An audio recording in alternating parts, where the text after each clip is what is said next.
Dear students, let us start the discussion on today's newspaper, that is 14th October 2016. The first article is related to of politics and administration. So with reference to this article, the administrative decentralization, what are the challenges with it? Telangana, the newly created state, has created new districts, 21 new districts. Both the administrative factors and the political factors played a role in this.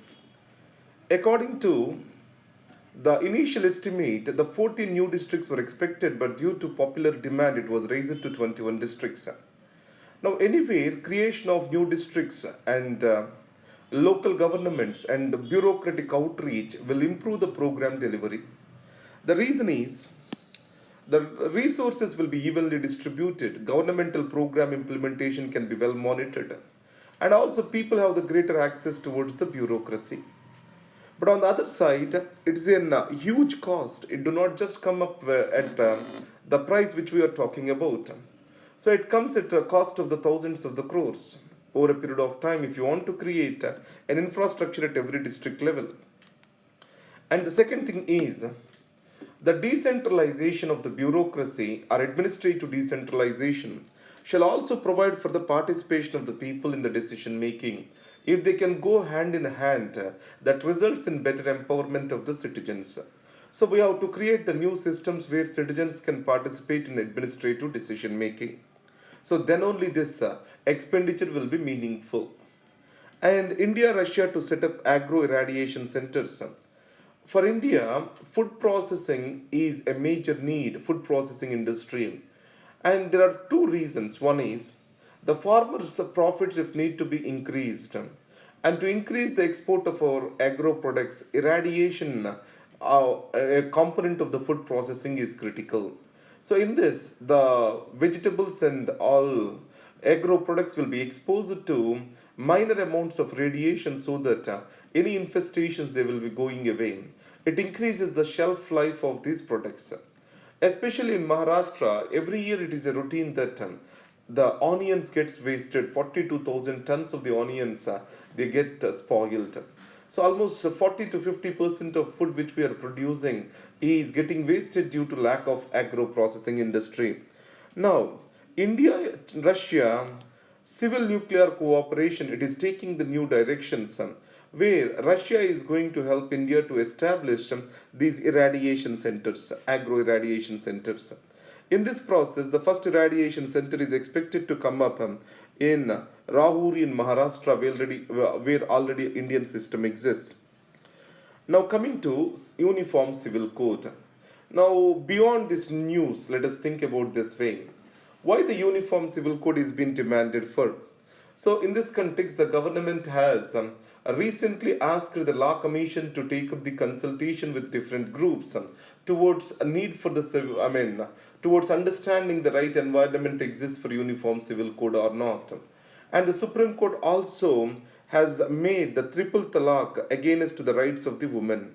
So in this context, the All India Muslim Personal Law Board, it has made a statement that any changes to the personal law is not welcome to it, and it is going to raise the awareness and also take in a future course of action onto this. Especially the Uniform Civil Code, if you take into discussion why we need it. You know that Article 44, it talks about the Uniform Civil Code for the country. And already there is a codified law for the Hindus, and 80% of the population is under the codified law. And in this context, no religion is uniform. No interpretation of the religious text is uniform. So, even the personal law which is existing among the Muslims is not a uniform or else do not have a uniform interpretation. If you take the triple talaq and halala, it says that if a woman and man has to get divorced from each other, that talaq has to be spread over 90 days. And after proper consultations, the talaq has to be undertaken. But the problem here is that it has been taken, it has been simplified and it is violative of the rights of the woman. So the gender equality and the gender groups, they demand for a reformation of the religious laws, to provide for the better gender justice. And added to that, one nation, one law. Because of the existing of multiple personal laws, there is a lot of confusion among the laws. If you have to achieve this concept of one nation, one law, then we have to go with the uniform civil code. Now, on the other hand, the Muslim personal law board members argue that the divorce is much higher among the Hindus compared to the Muslims. And the gender justice is absent, is not appropriate. And for them, the religion is associated with this particular personal law. And if any of the you attempt towards the uniform civil code will divulge the pluralism in the country. Now coming to the Dalits and the leftists. Let us try to understand this argument. The Dalit and leftist force in India, why can't they work together? Let us see what are their stands. The Ambedkar, in his book Annihilation of the Caste, it says that the caste identity shall be significant and it shall be the basis to fight the discrimination based on the caste. So, the reservations and all these are strengthening these caste identities. On the other hand, the leftists argue this way. So, if they see the society as a class conflict between the elite and the working class, between the capitalists, that is, the bourgeois and the proletariat. If the caste identity comes in between, workers will be divided along the caste lines. This ultimately leads to the breakdown of the worker consolidation.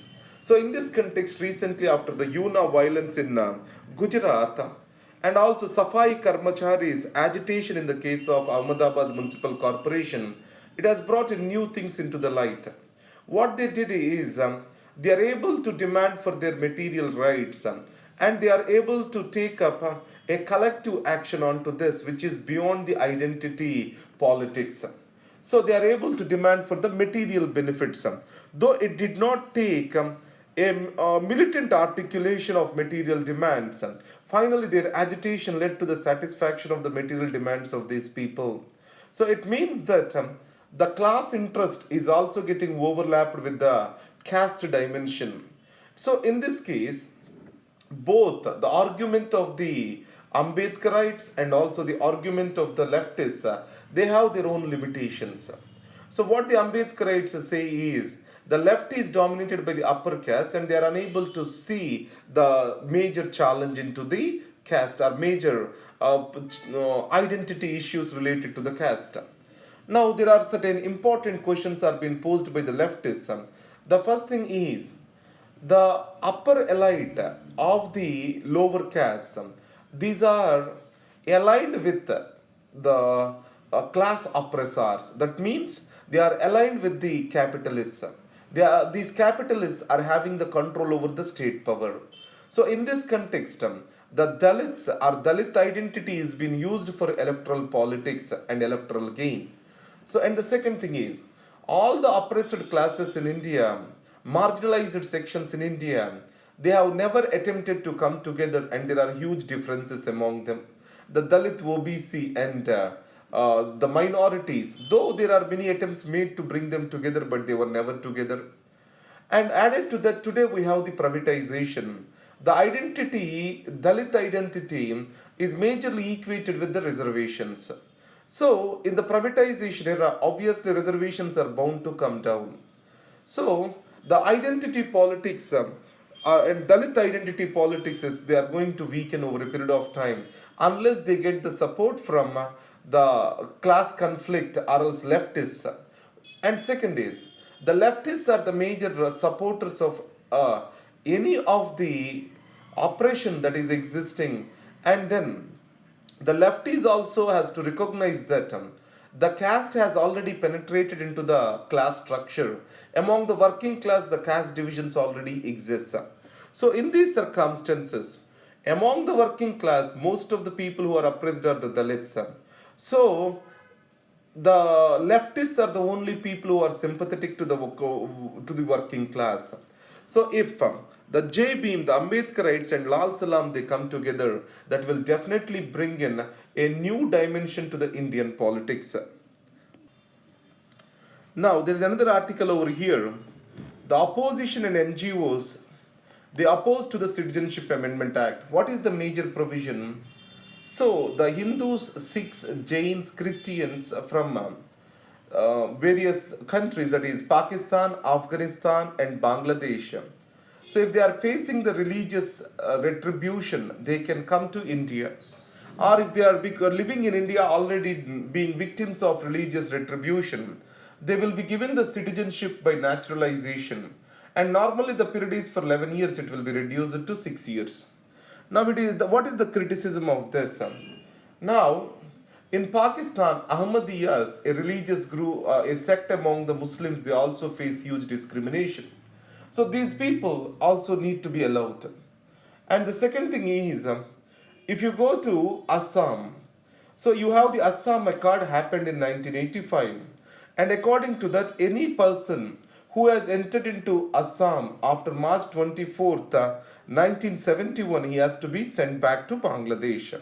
So for that, national register of the citizens is being maintained or is being verified. So in this context, both Hindus and Muslims are there who have entered into India after March 24th, 1971. So in this case, it becomes a discrimination on the basis of religion. So that is what is being opposed over here. Sorry, there is. Now, this article is about the BCCI and Lodha Committee. Let's see the sequence of events. The Lodha Committee was appointed to recommend the administrative changes to the BCCI. Later, the Supreme Court has authorized the Lodha Committee to implement its recommendations. Now, in this context, the BCCI was given the deadline till September 30th to implement the recommendations of the Lodha Committee. And then BCCI went overboard.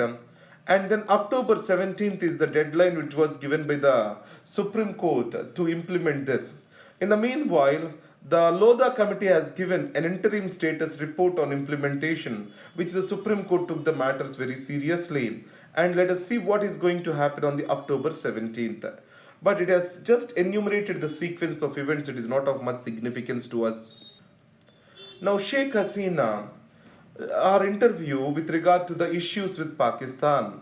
Now, what the Sheikh Hasina has said is the Pakistan and Bangladesh relations and their coming out of the SAARC summit, these are majorly not dependent on India and attack on or Uri attack, but they are dependent on the issues which are existing in the Bangladesh. Because the Pakistan has and Parliament of the Pakistan itself has criticized the Bangladesh establishing this a war tribunal. So it is Bangladesh has hanged few people to death for the crimes committed during the during the liberation war. So in this context, the Pakistan considered it as a human rights atrocities, and this international crimes tribunal was declared as illegal by the Pakistani parliament. And the second challenge is the Pakistan is interfering various issues related to the Bangladesh, and till the extremist elements of the Bangladesh, they have close connections with the Pakistani leadership. So this is the second thing which was annoying the Bangladesh. And recently India-Bangladesh relationships got strengthened. But however, the trade relations are not taking the same course.